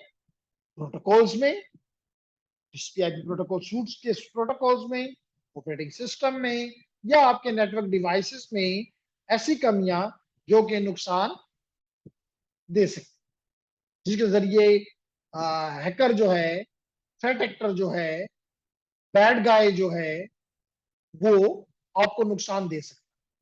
ऐसी टेक्नोलॉजिकल कमियों को हम कहते हैं, वीकनेसेस को हम कहते हैं टेक्नोलॉजिकल वल्नरेबिलिटी। क्लियर हो गया? Number 2, configurational vulnerabilities. मिसाल के तौर पे आप मुझे बताएंगे पहले कि अगर मिसाल के तौर पे पासवर्ड है और आपने अपनी कॉन्फ़िगरेशन में ये रखा हुआ कि जी का पासवर्ड 4 बिट्स का भी हो, 4 डिजिट्स का भी हो, इट इज एक्सेप्टेबल। और उसमें भी ये नहीं रखा हुआ कि जी कैपिटल हो, स्मॉल हो, ये नहीं रखा हुआ कि नंबर्स हो, ये नहीं रखा हुआ कि कोई स्पेशल कैरेक्टर्स हो, तो फिर इस पासवर्ड 4 बिट के पासवर्ड को तोड़ना आसान है। क्यों? अब ये टेक्नोलॉजी की खराबी नहीं है, ये आपने कॉन्फ़िगरेशन ऐसी उठी हुई की हुई है कि भाई 4 बिट का, 4 कैरेक्टर का क्या पासवर्ड होगा? किसी ने ASDF रखा होगा, किसी ने ABCD रखा होगा। 4 कैरेक्टर में तो ऐसी चीजें, तो 4 कैरेक्टर को तोड़ना बड़ा आसान है। लेकिन अगर आपने रखा होता कि कम से कम 13 कैरेक्टर से ज्यादा हो, आपने ये रखा होता कि मिसाल के तौर पे उसमें कैरेक्टर्स का होना जरूरी, उसमें स्मॉल और कैपिटल का होना जरूरी, उसमें स्पेशल कैरेक्टर्स का होना जरूरी, अब ये तोड़ना इतना आसान नहीं। एक एग्जांपल। नंबर 2 एग्जांपल, आपके अगर बैंक अकाउंट्स हैं और आप उसके ऑनलाइन यूज करते हैं, तो बैंक आपको इस बात पे करना चाहिए, अगर नहीं करता तो बैंक को ये चाहिए कि अगर आपका पासवर्ड एक खास वक्त, मिसाल के तौर पे 2 महीने गुजर गया है, आपको कहे नहीं कि आप अपना पासवर्ड तब्दील करो। कि हो सकता है कि इस 2 महीने में आपने अपना पासवर्ड किसी को दिया हो गलती से, या किसी ने देख लिया हो गलती से, और अब इसका मतलब उसको भी आप पासवर्ड पता है, तो अगर 2 महीने के बाद पासवर्ड चेंज हो गया, इसका मतलब आप उससे बच गए। कौन करेगा ये? आप कॉन्फ़िगरेशन करेंगे सिस्टम में कि अगर 60 डेज एक पासवर्ड हो गए हैं, आप उसको तब्दील करवाओ। नंबर 3, आपको जो पुराना आपने कभी जो पासवर्ड इस्तेमाल किया है, दोबारा आपको वो पासवर्ड रखने की इजाजत ना हो। मिसाल के तौर पे आपने पासवर्ड रखा है नूर उल हक और दूसरी दफा आपने रख दिया उल हक नूर, दोबारा आपको नूर उल हक रखने की इजाजत, क्योंकि हो सकता है कि आपका ये पासवर्ड आप कई लोगों को पता हो, तो वो ट्राई करेंगे नूर उल हक, इसका नाम नूर उल हक हो सकता है, इसका पासवर्ड भी नूर उल हक। तो ये फिर कौन सी वल्नरेबिलिटी है? It's not technological. कॉन्फ़िगरेशन में आपने ये रखा ही नहीं कि भाई पिछले 2 या 3 पासवर्ड आपने नहीं देने, देंगे तो सिस्टम नहीं लेगा। इस किस्म के इस किस्म के उसको कॉन्फ़िगरेशनल वो कहते हैं वल्नरेबिलिटीज। ठीक है, इज इट क्लियर? है कोई जिसको मेरी बात नहीं समझ आ रही? क्लियर है सर। शाबाश। इसी तरह अगर मिसाल के तौर पे आपकी इंटरनेट सर्विसेज हैं, इंटरनेट सर्विसेज से मुराद आपका एफटीपी है, आपके ईमेल हैं, उनको आपने प्रॉपर्ली कॉन्फ़िगर नहीं किया हुआ, आपने अपने ब्राउजर को प्रॉपर्ली कॉन्फ़िगर नहीं किया हुआ, तो this is again a example of a configurational vulnerability. Unsecure user accounts हैं, हाँ दैट्स अगेन वल्नरेबिलिटी बड़ी मजेदार। आपके पासवर्ड सिस्टम में तो होंगे ना, प्लेन टेक्स्ट में आपने रखे हुए हैं, या तो इनक्रिप्ट नहीं हुए, हैश नहीं हुए। नॉर्मली पासवर्ड को हैश किया जाता है, इनक्रिप्ट नहीं किया जाता। तो अगर आप कह रहे हैं क्या फर्क पड़ता है, प्लेन टेक्स्ट में पढ़े रहे, तो अगर किसी ने वहां आके वो फाइल को तक पहुंच गया, उसको तो सारे यूजर के पासवर्ड्स, यूजर नेम और पासवर्ड पता चल गया, तो क्या ये टेक्नोलॉजिकल वीकनेस है? नहीं, आपने सिस्टम के अंदर ये चीज इंप्लीमेंट नहीं की, कॉन्फ़िगर नहीं किया कि जो भी पासवर्ड आएगा आपने उसको इनक्रिप्ट करना है। आपको याद होगा कि जब मैंने आपको स्विच और राउटर पे काम करना सिखाया था, तो उस वक्त हमने रखा था कि जी पासवर्ड हम देते थे और वो हमें रनिंग कॉन्फ़िगरेशन में नजर आता था, वो हमें स्टार्टअप कॉन्फ़िगरेशन में नजर आता था, फिर हमने उसको सिक्योर पासवर्ड कर दिया था। जब हमने सिक्योर कर दिया था तो अब हमें हैशेस उसकी नजर आती थी। तो ये गलती टेक्नोलॉजी की है कि या कॉन्फ़िगरेशन की है? टेक्नोलॉजी की नहीं। अब बात समझ आ गई? है कोई जिसको मेरी बात समझ नहीं आ रही? ओके, अगर समझ आ रही तो आगे बढ़ती हैं। थर्ड है security policy vulnerabilities. Ladies and gentleman, हर एक बिजनेस के लिए, हर एक ऑर्गेनाइजेशन के लिए, इवन हर एक घर के लिए, इवन हर एक इंडिविजुअल के लिए कोई ना कोई पॉलिसी होती है। There are 2 things in the chat. Let me see them first. Sir misconfiguration कैसे होती है इंटरनेट में? ओके ओके, एक ही सवाल है जी, एक ही सवाल। देखिए ना जी, अभी मैंने आपसे बताया कि आपके यूजर नेम और पासवर्ड हर एक साइट पे जिसपे भी आप जाते हैं, लेट करें नेट अकैड है, आसान कर लेते हैं, तो आपका यूजर नेम पासवर्ड है ना? बिल्कुल ठीक है, आपने कहा कि है। अब चाहिए और जब भी आप वो यूजर नेम पासवर्ड देते हैं आप सिस्टम में एंटर हो जाते हैं। अभी तो आपको नहीं पता, लेकिन जब आपको सर्टिफिकेट मिलेंगे तो ये सर्टिफिकेट वहां पे सेफ होंगे। अब अगर मिसाल के तौर पे जो भी जिस सर्वर पे आपका यूजर नेम पासवर्ड पड़ा हुआ है, वहां पे ये यूजर नेम और पासवर्ड्स तहरीम, मिसाल के तौर पे यूजर नेम आपका कोई भी है 21 और सब PW इलेक्ट्रिक, क्योंकि आप इलेक्ट्रिक की है, ELE, और आगे कोई नंबर है @UT-Peshawar.edu.pk, और लेट करो कि आपका पासवर्ड जो है तहरीम, आपका पासवर्ड जो है वो तहरीम है। अब ये चीज वहां पे किसी सर्वर में सेव्ड है। अगर ये सेव्ड है तो चाहिए तो ये कि अगर इस फाइल तक किसी की रसाई मिल जाए और वो यहाँ पे देखे कि भाई यूजर नेम क्या और पासवर्ड्स क्या हैं, तो वो ना पढ़ सकते। कब होगा ये? जबकि यहाँ पे जो चीजें हैं वो या तो आप कह लें इनक्रिप्ट करके, या इन रियल वर्ल्ड में मैं बात करूं तो हैश करके इन चीजों को यहाँ पे सेव करना चाहिए, ताकि अगर कोई देख भी ले तो इसको समझ ना सके, अब लाजमी तौर पे आपको सिस्टम को ये कॉन्फ़िगर करना होगा कि जब भी कोई यूजर नेम पासवर्ड क्रिएट किया जाए तो उसको आप हैश करके यहां पे रखो, प्लेन में ना लिख दो कि 21PWELE ब्ला ब्ला ब्ला @UET Peshawar.edu.p के पासवर्ड तहरीर, क्योंकि अगर ये चीज किसी को पता चल गई तो वो इजीली आपके उस पर लॉग इन कर जाएगा, और लॉगिन करने के बाद आपके सारे सर्टिफिकेट्स अपने नाम पे भी शिफ्ट कर सकता है। तो that is something A vulnerability that, कि भाई आपके पासवर्ड से तो दुनिया वाले सेकंडों में उठा लेते हैं। वो कहते हैं जी हमारे मिलियंस ऑफ स्टूडेंट्स हैं, उनमें से सबसे कई जगह टीचर है, अगर टीचरों की ही उन्होंने पासवर्ड और यूजर नेम उठा लिए तो फिर तो अपनी क्लासें भी क्रिएट करेंगे, वहां से जाली सर्टिफिकेट भी निकालेंगे, लोगों को भी देंगे। Definitely it is A configurational problem, तो दिस शुड नॉट हैपन। इसी तरह मैंने आपको एग्जांपल अभी दी, दोबारा दे रहा हूं कि आपने एक और चीज भी की कि जब आप स्विचेस और राउटर्स को कॉन्फ़िगर कर रहे थे तो उसके भी आपको पासवर्ड चाहिए थे, यूजर नेम चाहिए थे। तो अगर, और वो यूजर नेम पासवर्ड आपकी रनिंग कॉन्फ़िगरेशन और स्टार्टअप कॉन्फ़िगरेशन में सेव होते हैं, लेकिन अगर आपने उनको प्लेन में छोड़ा हुआ है तो कोई भी देख लेगा, देख के कुछ भी इस्तेमाल कर जाएगा।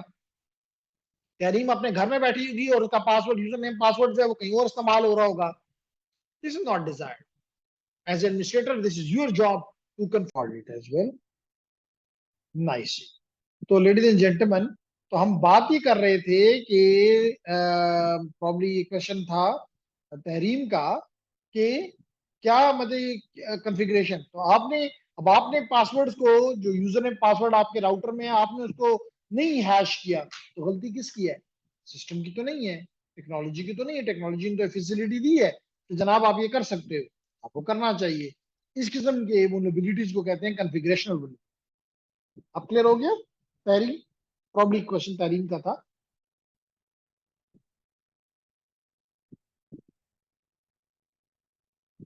So let me look at the chat, and chat is saying yes, so that's good. We move further. Third है जी वल्नरेबिलिटी की टाइप, जो कहते हैं सिक्योरिटी पॉलिसी वल्नरेबिलिटीज। तो जैसे मैंने आपसे कुछ देर पहले कहा कि हर एक शख्स, हर एक इदारा, हर एक इंडस्ट्री के अपने कुछ रूल्स होते हैं जिनको आप कहते हैं पॉलिसी है। हर मुल्क कहते हैं पॉलिसी है। अब लेडीज एंड जेंटलमैन, अगर इसी तरह मिसाल तो हेल्थ यूनिट है, हेल्थ सेक्टर है, उसकी अपनी पॉलिसीज है। बैंकिंग सेक्टर है, यानी फाइनेंशियल इंस्टीट्यूशंस है, उनकी अपनी पॉलिसीज है। कुछ पॉलिसीज मुल्की होती हैं, नेशनल होती हैं, कुछ इंटरनेशनल होती हैं जो कि आपको फॉलो करनी है। इसी तरह मिसाल के तौर पे एजुकेशन, तो कहने का मकसद ये हुआ कि हर के किस्म के ऑर्गेनाइजेशन के लिए कुछ पॉलिसीज होती, जिसको हम कह सकते हैं कि सिक्योरिटी पॉलिसीज होती। कौन सी पॉलिसी? सिक्योर, हर चीज की पॉलिसी होगी, उनमें से कुछ policy related to the policy, related to the security होगी, सिक्योरिटी ऑफ द इंस्टीट्यूशन होगी। अब देखना ये होगा कि क्या वो ये आपके पास जो सिक्योरिटी पॉलिसीज हैं वो वेल रिटन है, आपके पास लिखी हुई है। क्योंकि अगर लिखी हुई नहीं है तो फिर जुबानी कलामी है, तो फिर तो दैट इज नॉट एक्सेप्टेबल। क्योंकि जुबानी कलामी में तो अगर आपको कोई कह देता है 10 काम करो, आप उसमें 6 कर लेते हैं, 4 भूल जाते हैं, बस ठीक है, बात खत्म। लेकिन अगर रिटन पॉलिसी है, फिर आपको पता चलेगा, या आपको कोई कह सकता है कि देखो ये 6 काम तुमने किए, 4 काम तुमने नहीं किए। So the first is that if you lack a written security policy, you don't have a written security policy for your company, that is not a technology issue, that is not a configuration issue. आपके पास तो policy ही नहीं है, that is the security policy vulnerability. ठीक है? इसी तरह politics है, आपके इदारे में पॉलिटिक्स है। हर कोई पॉलिटिक्स जब होती है तो यू अंडरस्टैंड कि हर कोई अपने मफादात को देखता है। तो लाजमी तौर पे फिर कोई सिक्योरिटी नहीं इंप्लीमेंट हो सकती, क्योंकि एक चाहेगा कि जी ये वाली चीजों को आने जाने दें, इससे मेरा बिजनेस इफेक्ट होता है अगर उसको रोक दिया गया। दूसरा कहेगा नहीं, इसके होने से मेरे उसको नुकसान पहुंचता है, मेरे मफादात को नुकसान पहुंचता है, इसको रोको। तो that is something called as, this is again politics है आपके इदारे में, यानी कि आप रूल्स की बजाय पॉलिटिक्स पे चल रही हो, तो then it is again a security policy. क्योंकि पॉलिसी पे कोई है ही नहीं ना, जब पॉलिटिक्स है तो पॉलिसी नहीं है, फिर आप डे बाय डे उस पर चल रहे हैं। आज आपकी पॉलिटिक्स कुछ है, कल कुछ होगी, 2 महीने के बाद कुछ और होगी। योर पॉलिसीज तो है ही नहीं, दैट इज एन इशू। इसी तरह क्या कहता है, लैक ऑफ ऑथेंटिकेशन कॉन्टिन्यूटी।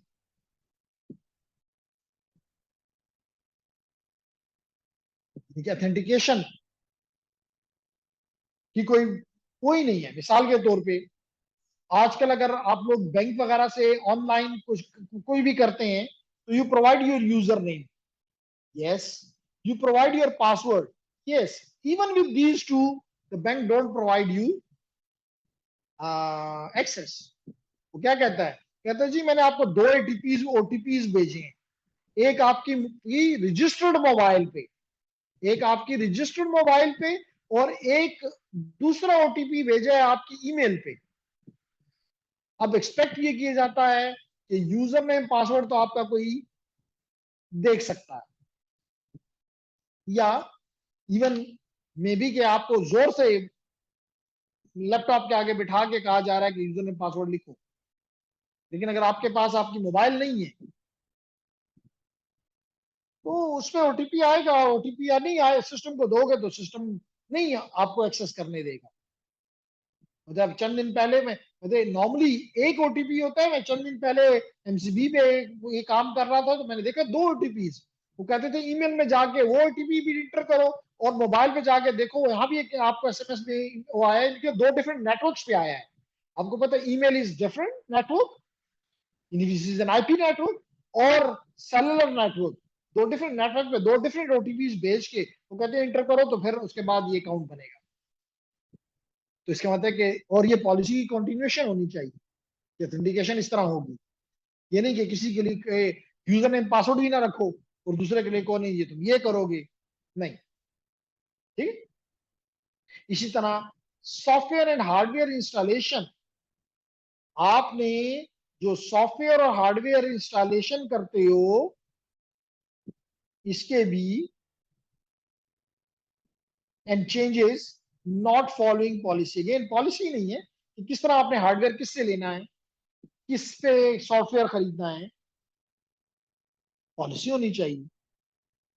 मतलब अगर नहीं होगी तो क्या नुकसान है, लाजमी तौर पे आप ऐसे बंदे से हार्डवेयर खरीद रहे हो कि आप सब चोर से ही इन अदर वर्ड आप बिली रख के और उससे दूध बचा रहे हो, तो नहीं बचेगा, क्योंकि उसकी हिफाजत पे आपने बिली को बिठा दिया। यानी कि आप ऐसे ही इदारे से चीजें खरीद रहे हो, हार्डवेयर खरीद रहे हो, या उससे अपनी इम्प्लीमेंटेशन करवा रहे हो जो कि आपका राइवल है, वो ही आपको नुकसान पहुंचाना चाह रहा है। तो आपके लिए जरूरी है कि आपकी सिक्योरिटी पॉलिसी हो जिसमें ये लिखा हो कि नहीं, you have to look at. इसी तरह ये बड़ा इंपॉर्टेंट है कि आपका अगर डिजास्टर हो जाए, कोई रिकवरी प्लान है? अगर इसकी नॉन एग्जिस्टेंस है, अगेन नॉन एग्जिस्टेंस है, ये टेक्नोलॉजी का नुकसान मसला नहीं है, ये कॉन्फ़िगरेशन का मसला नहीं है, पॉलिसी नहीं है कि जी अगर खुदा ना खास्ता कोई डिजास्टर हो गया, हमारे सर्वर पे किसी ने अटैक कर दिया, हमारी आइडेंटिटी थेफ्ट हो गई, हमारा डेटा लॉस हो गया, हमारा डेटा थेफ्ट हो गया, मैनिपुलेट हो गया, क्या करेंगे? सोएंगे नहीं, रीड ए पॉलिसी फॉर। तो इसलिए मैंने आपको बताया कि ladies and gentlemen, you have the technological vulnerabilities, you have the configurational vulnerabilities, and you may have the security policy vulnerabilities। और ये तमाम vulnerabilities आप कैसे फाइंड करोगे? रिकॉनेसेंस के जरिए, अभी बताया कुछ देर पहले। फिर रिकॉनेसेंस से आगे जाओगे, इन्यूमरेट करोगे, यानी कि उनको फर्दर डिटेल में देखोगे, हर एक vulnerability को डिटेल्स क्या है। क्लियर हो गया मेरी बात लेडीज एंड जेंटलमैन? है कोई क्वेश्चन?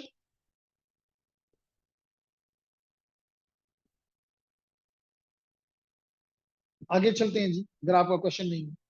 इसी तरह लेडीज एंड जेंटलमैन जी, पता नहीं एक बजता है तो मेरे स्टूडेंट्स को भागने का वो शुरू हो जाता है। दैट इज नॉट अंडरस्टैंडेबल, ठीक है ना? सिर्फ 7 लोग रह गए। तो ladies and gentleman, physical security भी बड़ा इंपॉर्टेंट होता है हमारे यहाँ। तो इतना ज्यादा इस पे होना चाहिए। मतलब मैं 4 साल तक एक इदारे में काम करता रहा, जहां उनके कंप्यूटर्स वगैरह, वहां पे हम जाते थे, बाहर एक ऑफिस होता था, वहां पे अपने जो भी मसला होता था उनको बता के अपना सोल्यूशन। लेकिन जो अंदर नेटवर्क उनका या पूरा सिस्टम लगा हुआ था, कभी भी वहां पे किसी को जाने की इजाजत नहीं। फिजिकल सिक्योरिटी, इवन या वहां पे जाने के लिए आपके पास कार्ड होता था, वो उन लोगों का जो जिनको अथोराइज था, वो कार्ड वहां स्वैप करते थे, दरवाजा खुलता था, वो अंदर जाते थे, वापस आते थे, फिर स्वैप करते थे कार्ड, और फिर बाहर निकलते थे, ताकि पता चले कि कौन शख्स कितने बजे अंदर गया और कितने बजे बाहर आया, ताकि उसे पूछा जा सके इस घंटे में तुम यहाँ क्या करते रहे। ये नहीं कि दरवाजा को धक्का दिया, अंदर गए, 2 घंटे अंदर काम किया, वापस आए, किसी को कुछ भी नहीं पता कौन गया और कौन नहीं आया। That is called the physical security. That is also very important. ठीक है? तो लेडीज एंड जेंटलमैन, हम इसमें बात करना चाहेंगे about the hardware threads. Hardware thread का क्या मतलब है कि आपके में भी फिजिकल डैमेज कोई आपके सर्वर को कर दे। आपका सर्वर क्या है? हार्डवेयर है। आपका राउटर क्या है? हार्डवेयर है। आपका स्विच क्या है? हार्डवेयर है। आपकी इवन केबलिंग क्या है? हार्डवेयर है। आपके वर्क स्टेशन क्या है? हार्डवेयर है। तो अगर उनको कोई फिजिकल डैमेज है देता है, मिसाल के तौर पे आपका नेटवर्क बना हुआ है, कोई गुजरते गुजरते एक कार ही खींच दे, या गुजरते गुजरते एक कार को ही काट दे, तो कोई पता ही नहीं चलेगा। लेकिन आपके नेटवर्क में उससे में भी बहुत बड़ा मसला आ जाए। मे बी आपका एक सर्वर जिसपे थाउजेंड्स ऑफ हिट्स है पर मिनट या पर आवर, तो तार ही कटी हुई है, किसी को पता ही नहीं है, और आपका जो कस्टमर है वो होगा कि जी नेटवर्क डाउन है, पता नहीं चीजें मुझे नहीं मिल रही। लेट करें वो आपका बैंक है, क्या एक बैंक ये बर्दाश्त कर सकता है कि उसके कस्टमर जो है वो 1 घंटा तक, उस तक 1 घंटा या 2 घंटे या पूरा दिन उसके साथ कनेक्ट ही ना हो सके, ट्रांजेक्शन ही ना कर सके? तो उन्होंने तो अगले दिन आगे कहना जी हमारा अकाउंट बंद करो, हमारे पैसे हमारे हवाले करो, जाओ आराम से बैठो, हम तुम्हारे साथ नहीं रखना चाहते। तो ये तो मैंने आपको एक छोटी सी इस तरह सर्वर्स हैं, गुजरते हुए सिर्फ ये किया गया कि उसको एक टक कर दिया, बंद कर दिया। राउटर है, उसकी भी केबलिंग को नुकसान दे दिया या इवन उसको ऑफ कर दिया। तो कहने का मकसद ये है कि फिजिकल सिक्योरिटी में what type of security you need to do, you have to protect your hardware from unauthorised access और अनऑथोराइज्ड उस तक रसाई, access. Number 2, environmental threats. Environmental threats का मतलब है कि जहां पे ये सर्वर्स, ये सारा सिस्टम पड़ा हुआ है, उसको आपने इन्वायरमेंट से भी, इन्वायरमेंट क्या है? उसकी फिजिक्स, उसके आसपास, यानी फिजिक्स है, फिजिकल है। अब वहां क्या हो सकता है? मे बी आपके स्विच और राउटर के लिए मैक्सिमम टेम्परेचर अलाउड जो है 25 डिग्री सेंटीग्रेड है, और अंदर एसी खराब पड़ा हुआ है, तो 2 घंटे से 4 घंटे से एसी बंद है, तो क्या होगा? 25 डिग्री सेंटीग्रेड में भी 45 डिग्री सेंटीग्रेड पे या 50 डिग्री सेंटीग्रेड पे पहुंच चुके। इस टेम्परेचर पे तो राउटर, स्विच या आपके कंप्यूटर्स काम नहीं कर सकते, क्योंकि आपको पता है कि ये डिवाइसेस तो खुद बहुत ज्यादा हीट जनरेट करती है। इसकी मैं आपको आसान सी एग्जांपल दूं, I work for many years in PTCL, and वहां पे हम दिसंबर में भी एसी बंद नहीं करते थे। इजाजत ही नहीं होती थी कि बंद करो, बंद करने की वो क्या पूछा क्या है, क्योंकि वहां पे जो इक्विपमेंट लगा हुआ इतनी हीट जनरेट करता है कि आप उसको दिसंबर की सख्त सर्दी में भी एयर कंडीशनिंग देती। तो इस अगस्त में, जुलाई में ये तो आप कहेंगे जी हाँ ठीक है, नहीं याद रखो कि ये इतना इक्विपमेंट या सब कुछ जो लगा हुआ है, यानी कूलिंग का पूरे पूरे प्लांट लगे हुए हैं, बाद जगहों पे इंडिविजुअल एयर कंडीशनर है, बाद जगह पूरे प्लांट है, जिसमें से बाजू का ऊपर से और बाजू का नीचे से कूलिंग आ रही होती है और उन चीजों को ठंडा रख, क्योंकि अगर वहां का टेम्परेचर ज्यूम 35 तक भी पहुंच जाता है तो एक्सचेंज में क्रैश एंड मिलियंस का लॉस चंद मिनटों में हो जाएगा, इट इज नॉट डिजायर। तो इसी तरह एक तो हो गया too hot too cold environment है। इसी तरह इन डिवाइसेस के लिए शायद आपको पता है या नहीं, आपकी जो ह्यूमिडिटी होती है that is also very important. Even आपने देखा होगा कि आपके घरों में अगर आसपास कहीं पानी का कोई ऐसा सोर्स है जहां से पानी बहता है, पास घर होते हैं जिनके साइडों पे कोई नदी नाले होते हैं, तो लेडीज एंड जेंटलमैन वहां पे आपके इलेक्ट्रिकल इक्विपमेंट बड़ी जल्दी खराब हो जाता है। मिसाल के तौर पे एयर कंडीशनर है, हर साल लीक हुआ होता है, आपके रेफ्रिजरेटर्स हैं, हर साल उनका खराबी हुई होती है, आपकी इवन लैपटॉप्स वहां पे काम कर रहे हो, कभी खोल के देखें कल से अंदर से हुए होंगे, क्योंकि ह्यूमिडिटी ज्यादा है। तो ऐसी जगहों सर पे एक वीक पहले एचबीएल में आई थिंक सो कोई आग लगी थी क्या, जिसकी वजह से वायरिंग जल गई थी, वो भी एनवायरमेंटल थ्रेट में आता है। That is also electrical threat. भी आता हूं इस पे, that is electrical threat. Third yes number पे नजर आ रहा है ना जरवा यस सर। जी। तो ये भी थ्रेट है। तो ये जो कह रहे हैं कि आपने इन फिजिकल थ्रेट से अपने सिस्टम को बचाना है। एक तो ये कि अपने हार्डवेयर को बचाओ किसी भी ऐसे बंदे से जो कि उस जो आपके लिए खतरा है, यानी जो आपका हिस्सा ही नहीं है, वर्ल्ड इवन हिस्सा भी है तो देखो कि उसकी की क्या लिमिटेशन, क्यों हर वक्त अंदर जाके तो बैठा रहता है, या अंदर जाके तो सोया रहता है, या क्या करता है। नहीं, उसको बाहर बैठना चाहिए, जिसको जरूरत होगी उस जाएगा, और एक खास टाइम के बाद ही शुड बी आउट, और आपको पता चले कि 10 मिनट के लिए गया था, 10 मिनट में ये काम करके आ गया। 1 घंटा रहा, 1 घंटे में ये काम होता है, ठीक है, लेकिन कोई काम सिर्फ एक एक चीज को ऑन और ऑफ करना था और वो 1 घंटा रहा, तो इसके मतलब कोई खतरे की बात है। हो सकता है उसमें इवन आप उसको ये भी इजाजत ना दें कि साथ वो कोई फ्लैश ड्राइव लेकर जाए, क्योंकि आजकल तो आपको पता है कि इवन आपकी फ्लैश ड्राइव गीगाबिट्स की है। हो सकता है कि वो आप लगा के किसी भी कंप्यूटर पे पवे और आपका डेटा वहां से उठा के किसी और के हवाले कर दे, इट इज नॉट डिजायर। तो हार्डवेयर को भी बचाना है, इन्वायरमेंट को, जैसे मैंने अभी कहा कि इवन आपने ये भी देखना है कि ह्यूमिडिटी ये कितना बर्दाश्त करता है, अगर उससे ज्यादा है तो कम करो, कंट्रोल करो। जैसे अभी आपने देखा कि सावन का महीना शुरू हो गया, इसमें ह्यूमिडिटी ज्यादा हो जाती है, तो आपने उसकी टेक केयर करनी है। इसी तरह अभी जरवा ने बताया कि जी इलेक्ट्रिकल थ्रेट्स में ये भी आता है, इलेक्ट्रिकल थ्रेट में ये भी आता है कि वोल्टेज की स्पाइक आ रही है एंड यू डोंट केयर, एकदम वोल्टेज जो है वो 220 से 280 पे चली जाती है, और फिर 280 से 120 पे चली जाती है, तो स्पाइक्स है। तो इसका ख्याल रखो, चेक करो कि वोल्टेज किस तरह हो रही है, ठीक है, स्मूथ है। नंबर 2, इनसफिशिएंट पावर वोल्टेज पे तो आप नहीं चला रहे अपने सिस्टम को।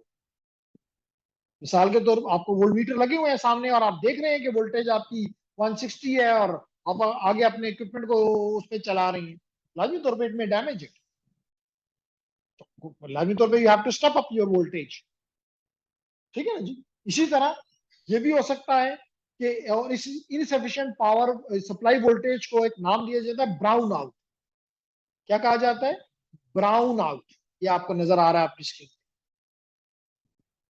Brown out. इसी तरह ladies and gentleman, unconditional power का मतलब है कि आपकी पावर में, आप ज्यादातर आप इलेक्ट्रिकल के भी बंदे हो बीच में, अगर आपके पावर में बहुत ज्यादा रिपल्स हैं, आपकी पावर में बहुत ज्यादा रिपल्स हैं, this is not desired, this is unconditional power. तो उन रिपल्स को क्या करो? स्मूथ आउट करो, उनको फिल्टर करो, ऐसी पावर मत दो सिस्टम को। इसी तरह कहीं ये तो नहीं कि बिजली है ही नहीं, टोटल पावर लॉस है, this is again electrical threat, आपका सिस्टम डाउन है, 10 घंटे से वापडा ने बिजली नहीं दी हुई, बस 10 घंटे से हम अपने कस्टमर को सर्व नहीं कर रहे, तो वापडा तो गवर्नमेंट इदारा है जो कि अल्दो कि जिस हालत में पाकिस्तान जा रहा है, वापडा चंद साल में खैरात मांगेगा। तो मैं हैरान, मैं कुछ चंद दिन पहले क्या 2-3 दिन पहले, क्योंकि कभी टाइम ही नहीं मिलता कि मैं अपने घर के टॉप फ्लोर पे कभी जाऊं, तो मुझे कहीं 2 दिन पहले या 3 दिन पहले जाने का वो हुआ, तो मैं आसपास देखा, हर तरफ मुझे नजर आया कि हर घर पे तकरीबन सोलर लग गया है। तो जब ये हालत होगी तो इन्होंने जो आईबीपी से बिजली लेने के इन पे कंपल्सरी है, चाहे जितनी वो पावर जनरेट करेंगे इन्होंने उनसे खरीदनी ही खरीदनी है। तो ये किस पे बेचेंगे जब लेने वाला ही कोई नहीं होगा? हर के या तो बाय फोर्स वो करेंगे कि जी हटाओ और हमसे खरीदो। वो करना इतना आसान नहीं है। और आखिरी हाल ये होगा कि बस जितना आपका पीआईए है वही हालत आपके वापडा की भी होगी। तो कहने का मकसद ये है कि total power loss is also electrical threat. फिर उसके बाद जैसे कि अभी जरवा ने कहा, मेंटेनेंस थ्रेट्स। लाजमी तौर पे अगर किसी चीज को आग लगी, उनकी केबलिंग को आग लगी, तो इसका मतलब है कि वहां पे कोई लूज जॉइंट्स थे, वहां पे कोई लूज जॉइंट्स थे या पुअर केबलिंग थी, आपने उसका ख्याल ही नहीं किया। That is something you have to take care. Again आपको एग्जांपल दूं, आजकल अगेन घरों में बहुत ज्यादा इस साल ये लगाए गए सोलर। अब सोलर के लिए जो केबल लगती है, ज्यादातर लोग वही इलेक्ट्रिकल केबल इस्तेमाल कर रहे हैं जो कि नॉर्मल हम बिजली में इस्तेमाल करते हैं। No, this is not desired there, क्योंकि जो नॉर्मल केबल है that is been designed for the AC, और जो आपके सोलर से आ रही है दैट इज डीसी। कैसे आप डीसी को एसी की तार के पे चला रहे हो? नहीं है मुमकिन।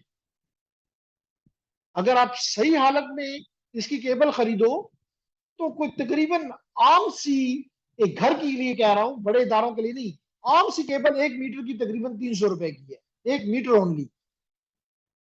आम बिजली की तार तो शायद 50 रुपए मीटर होगी। Again you have to look at कि आपकी केबल्स प्रॉपर हैं, वो लूज नहीं है, और अगर कोई मसला है तो उसके लिए आपके पास स्पेयर पार्ट मौजूद है, यू कैन रिप्लेस दैट। तो या वहां पे कोई इलेक्ट्रोस्टैटिक डिस्चार्ज नहीं हो रहा, तो ये सारी चीजें आपने, जैसे अभी आपने जरवा ने कहा कि जी यूबीएल में या किसी बैंक में बिकॉज ऑफ द केबलिंग आग लग गई या शॉर्ट सर्किट हो गया। क्यों हुआ? ये तो नहीं है कि बस बाहर सोचे समझे चीजें हो जाती हैं, बाहर की दुनिया में तो नहीं होता। यहाँ क्यों हुआ? तो लाजमी तौर पे या तो केबल अच्छी क्वालिटी की नहीं थी, या जो इक्विपमेंट वहां जो इलेक्ट्रिकल एक वो लगाया गया, मैंने भी आपको बताया कि जहां पे अब कई बड़े इदारों में भी वो उस पर चले गए हैं सोलर पे, तो जहां पे 300 मीटर की रुपए की तार चाहिए थी, वहां पे 50 रुपए की लगाई गई है, तो वो तो लाजमी तौर पे उड़ेगी, क्योंकि वो तो एसी के लिए, डीसी के लिए तो नहीं है। डीसी की तो अपनी केबल है जो वेरी एक्सपेंसिव। कहने का मेरा मकसद ये है ladies and gentlemen, you have to, and this is again the environment, कि आपके सामने स्पार्क हो रहा था, आपने कहा होता रहे। आपके सामने लूज जॉइंट थे, आपने कहा रहे, हमें नहीं फर्क पड़ता। आपने देखा कि जी जो चीजें वहां पे इंस्टॉल की गई थी वो उस कैपेसिटी की या उस कैपेबिलिटी की नहीं थी, आपने डोंट टेक केयर में रखा, तो इसका मतलब आपने फिजिकली इन चीजों को नहीं वो किया। This is again a threat. तो कहता है good plan of physical security must be created. तो आपने अपनी अदारे के लिए गुड प्लान हमेशा बनाना है for what purpose? Physical security must be created and implemented. सिर्फ क्रिएट करके सो नहीं जाना, implemented to address the above issues. बात समझ आ गई लेडीज एंड जेंटलमैन? है कोई क्वेश्चन?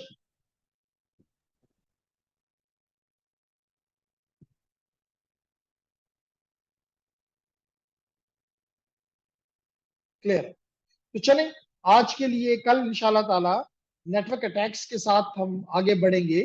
हमने आज इंटरेस्टिंग टॉपिक, मैं उम्मीद करता हूं कि जितने लोग भी यहाँ पे मौजूद हैं उनके लिए ये टॉपिक इंटरेस्टिंग होगा, क्योंकि सिक्योरिटी के बारे में तो हम बहुत सुनते भी हैं और बात भी करते हैं, लेकिन हमें उनकी डिटेल्स अभी भी डिटेल नहीं बताई।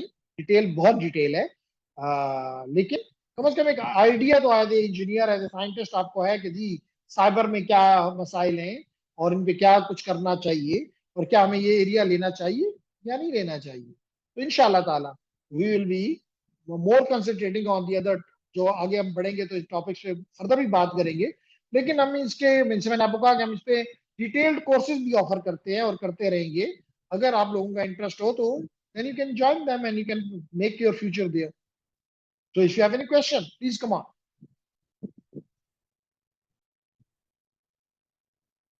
फातिमा, सर मलिया, ये जी बोलेंगे। सीसीएनए और सीसीएनपी के बाद हम डायरेक्ट साइबर सिक्योरिटी का कोर्स ले रहे हैं, या इससे पहले हम इथिकल हैकिंग करें? जेंटलमैन, इसके लिए सीसीएनए के बाद सीसीएनपी करना लाजमी नहीं है।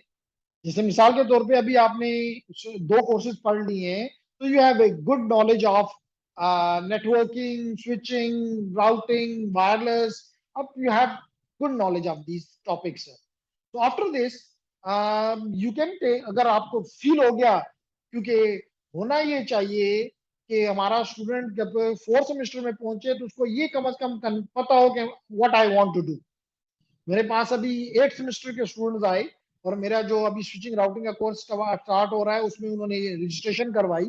तो मैंने उन्हें कहा कि बच्चे क्या मतलब अब 4 साल के बाद तुम्हें ख्याल आया कि भाई मैंने कोई मेरे पास स्किल ही नहीं है, या मेरा एरिया क्या होगा? तो कहते हैं हाँ जी ऐसा ही है। तो होना तो ये चाहिए कि 4 सेमेस्टर तक ये बात क्लियर हो जाए स्टूडेंट को, जी मैंने क्या करना, एंड देन वो एक खास एरिया में काम करना शुरू कर दे। अब साल के बाद उसको फील हुआ कि हाँ मैंने नेटवर्किंग सीख ली, मुझे ऑटोमेशन में जाना है, मुझे साइबर में जाना है, मुझे जैसे भी आपने कहा मुझे अटैक में जाना है, मुझे डिफेंस में जाना है, मुझे फॉरेंसिक में जाना है, मुझे इंट्रूजन डिटेक्शन में जाना है, यानी कुछ ना कुछ आइडिया हो, and then start working on that area. ताकि ये ना हो कि आपने ग्रेजुएशन भी कर ली, इवन पोस्ट ग्रेजुएशन भी कर ली और पता ही नहीं कि जी मुझे करना क्या। तो even you are fit for the cyber courses starting even now. ठीक है सुलेमान? Yes sir, yes. तो उससे सर फायदा मैं ये, जी इथिकल हैकिंग की बात कर रहा था सर। इथिकल हैकिंग पहले करे या साइबर सिक्योरिटी बस काफी है, क्योंकि उसमें भी इथिकल हैकिंग होती है ना साइबर सिक्योरिटी में? इन दोनों के में फर्क है। एथिकल में जब हम जाते हैं तो एथिकल में जब हम जाते हैं तो हम मोस्टली सिर्फ अटैक के ऊपर कंसंट्रेट करते हैं। हम उस वहां पे डिफेंस को बिल्कुल ही नहीं देखते, क्योंकि वो हमारा जो हमने कह दिया कि एथिकल हैकिंग, हैकर का काम ही है अटैक करना, तो more concentration is only on the attack side. लेकिन जब हम साइबर सिक्योरिटी पढ़ाते हैं, स्पेशली जब हम साइबर सिक्योरिटी सिस्को का पढ़ाते हैं, it is mostly on the defence side. वो ज्यादातर सॉक और लॉग्स और लॉग्स की एनालिसिस और इन चीजों पे स्ट्रेस देते हैं। तो these are 2 different things. Yes sir. तो अगर आपने एथिकल में जाना है तो ethical hacking you are after these 2 courses, और इवन अगर आपने तीसरा भी पढ़ लिया तो इट्स इवन मोर बेटर। तो इन 2 कोर्सेज के बाद भी if you get a chance to study your ethical hacking, yes you can.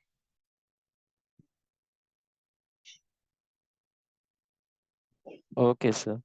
Ji, any other question? Fatima, Maliya, Nihal, Savera?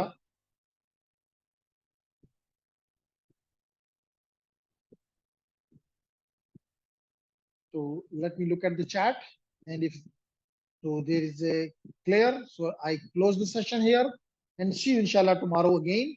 Till then, Allah.